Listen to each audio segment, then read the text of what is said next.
اگر تم دل کو مضبوط رکھو اور نافرمانی سے بچتے رہو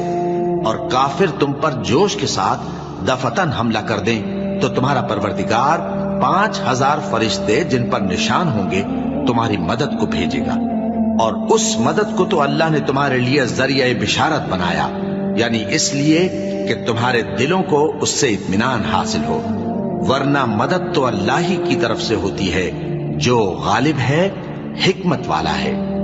یہ اللہ نے اس لیے کیا کہ کافروں کی ایک جماعت کو ہلاک کر دے یا انہیں ذلیل و مغلوب کر دے کہ ناکام واپس جائیں۔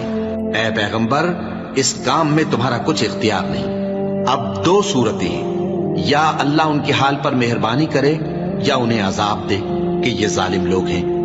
اور جو کچھ آسمانوں میں ہے اور جو کچھ زمین میں ہے سب اللہ ہی کا ہے، وہ جسے چاہے بخش دے اور جسے چاہے عذاب کرے، اور اللہ